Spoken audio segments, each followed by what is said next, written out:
Hello जी, राम राम। कैसे हो आप सभी लोग? हेलो जी। जोर से बोलो। हेलो। इनकी तरफ से भी राम राम। और ये स्कूल से आ चुकी हैं एग्ज़ाम देकर। आज इनका एग्ज़ाम था। तो बाबू, एग्ज़ाम कैसा हुआ आपका? First class. तो आज के दिन इनके एग्ज़ाम चले और इनके सारे एग्ज़ाम बहुत अच्छे जा रहे हैं और ये काफ़ी मेहनत कर रही हैं। और सुबह उठ भी जाती पढ़ने के लिए और रात में भी पढ़ती हैं। प्लस कोचिंग से आने के बाद थोड़ी देर रेस्ट लेने के बाद ये सारा अपना होमवर्क कंप्लीट करती है और फिर से सब कुछ रिवाइज़ करती हैं एक बार।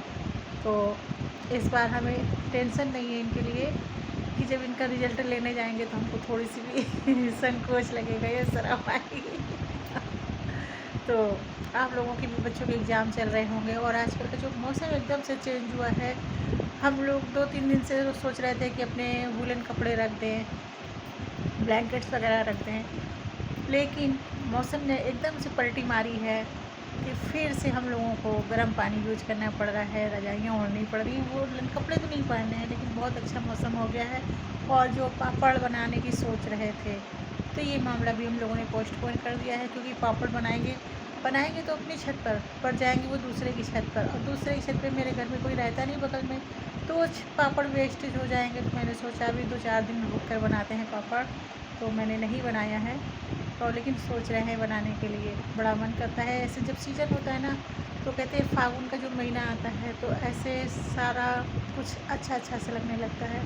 अजीब सा एक खुशनुमा मौसम हो जाता है, बहुत अच्छा फील होता है, खुद से भी मन अच्छा हो जाता है।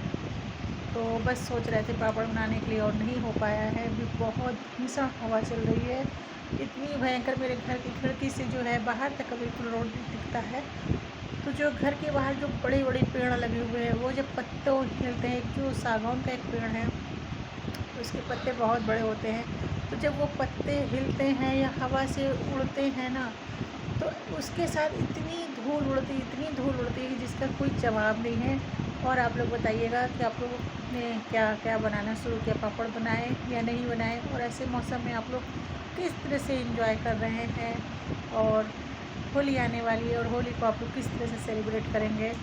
हम लोग तो बिल्कुल, मैं तो बिल्कुल होली नहीं खेलती, ज़रा सी भी मुझे होली पसंद नहीं, पर मेरे बच्चे खेलते हैं। तो इस बार मैंने सोच रखा है कि थोड़ी होली मैं भी खेलूँगी।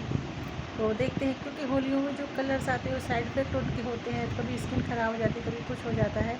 तो मैंने बस सोच रखा है कि होली खेलूँगी ज़रूर इस बार, भले ही गुलाल से खेलूँ। और अक्सर हाँ, मेरे घर में गुलाल ही आता है, बच्चों के लिए मैं गुलाल मंगवाती हूँ। लेकिन लगता है पहले होली खेलो, उसके बाद जब घर गंदा हो जाता है तो घर को क्लीन करना पड़ता है। और घर में होली के टाइम पर बहुत ज़्यादा एक्स्ट्रा काम होता है, गेस्ट भी कुछ आते जाते रहते हैं, तो बहुत बहुत एक्स्ट्रा काम हो जाता है। तो जिससे कि मैं डर जाती हूँ, मुझे इस काम सोच के घबराहट होने लगती है। मैं काम तो करती हूँ, मगर थोड़ा कम काम करती हूँ। मुझे काम को अवॉइड करना अच्छा लगता है कि चलो अभी नहीं कल कर लेंगे, अभी नहीं कल कर लेंगे। तो मेरे जैसे बहुत सारे लोग होंगे जिनको काम देखकर घबराहट हो जाती है कि अरे ये क्या हो गया।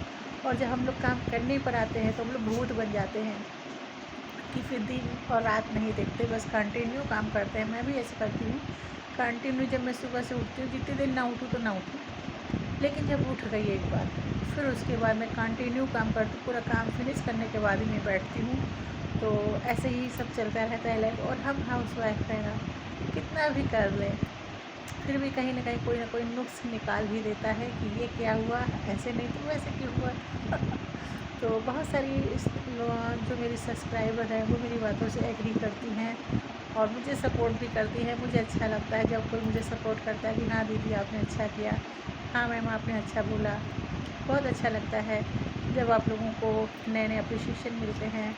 और आप लोग ज़रूर बताइएगा कि आप लोग होली में कहाँ कहाँ घूमने गए। मेरे भी प्लान बन रहे हैं, बट अभी बच्चों की एग्ज़ाम की वजह से डिले हो रखा है। और बच्चों के एग्ज़ाम आफ्टर हम लोगों का प्रोग्राम है।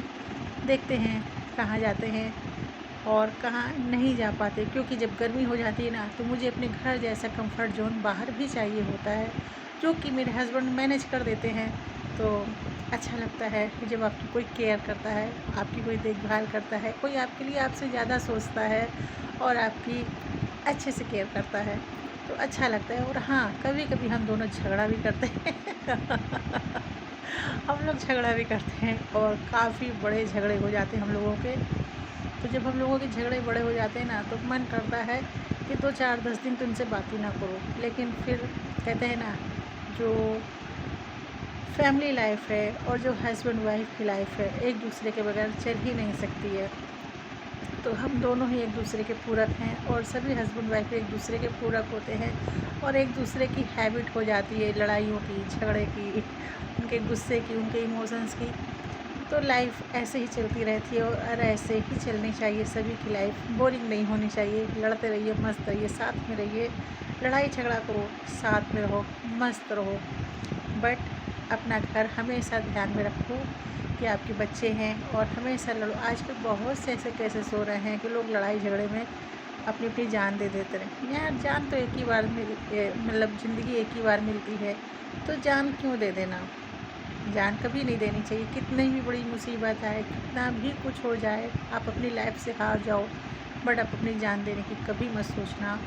और मैं अपने टॉपिक शुरू करती हूँ, कहाँ से पहुँचते हैं कहाँ पर। तो अपने ब्लॉग में अब यहीं पर ख़त्म करती हूँ। करने हैं मुझे बहुत सारे काम। प्लीज़ आप लोग मेरे चैनल को सब्सक्राइब करना ना भूलें। बाय।